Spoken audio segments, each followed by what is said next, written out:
So, in case you missed it, last month I had the privilege of getting to sit down with Stephanie Nugent of Indieven and getting to go from making a video about a designer that I was really inspired by to just a couple months later getting to sit down with that designer was not in my bingo cards, but it was an absolute delight.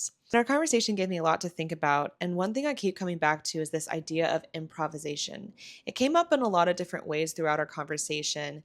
And one of the first ways that we talked about it was in the context of something that Stephanie introduced me to called contact improvisation. But I also, one of my passions within the dance world is something called contact improvisation, which is a postmodern social dance that at its root is two people. It's called contact because it doesn't have to be done in contact, but a lot of it, sort of the core principles of it, are practiced with staying in contact with another person in an improvisational dance. I did just a little bit of research after I talked with Stephanie, and what struck me is that the word improv originated in France in 1786 in the music world. And then it expanded to take on more of a general sense of acting or performing in the spur of the moment. In the English language, we don't say improvist or improvism.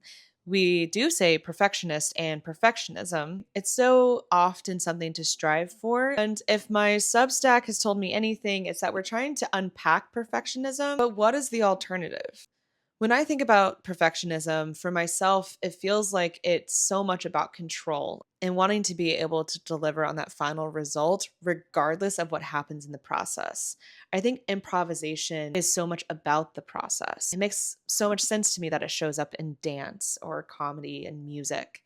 But what would it look like if it showed up in how I get dressed in the morning? And that leads me to one of the other things that Stephanie and I talked about, which is introducing a sense of play. One of the things I love about dance and about improvisation in particular is that some of the most transcendent moments I've experienced in my life have been in the midst of improvising, of dancing. The idea of living inside of play. And whether you're in theater or you're in dance or you're in music, when you're improvising, there's a lot of emphasis and energy put into being in the moment. There's no history, there's no future, there's just now. That's a state of play to me.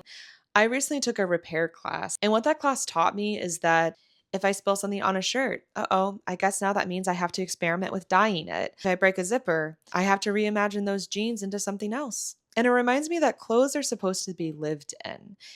That in and of itself is improv. You can only do so much preparing beforehand. And I asked Stephanie, how does improvising translate from her experience in dance to her approach in design? Talking about starting in improvised dance, I was so curious. Like, improvisation is such a transferable, I don't even want to say skill because that's so like corporate, but No, but it is. it really And is. I will say it's no wonder that I am the kind of designer that I am.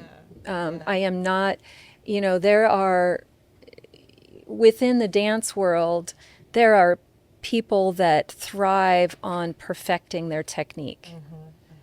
And there are people that thrive on living in the chaos and the now and the messy creativeness. Yeah. That was me, the latter. Yeah. What I loved about getting to hear all of this was that I was so amazed about how Stephanie was able to sincerely translate so much of herself into her work. That speaks for itself. This ability to be aware to yourself in the present and use these skills of improvisation across the board. When you're able to put so much of yourself in your work, hope is that other people see themselves in it too. And I think that that is the thing that I connected so clearly to her design. And I know I'm not alone in that. So if you want to see the full episode, I have it linked in my bio. And that's all I got. See you next time.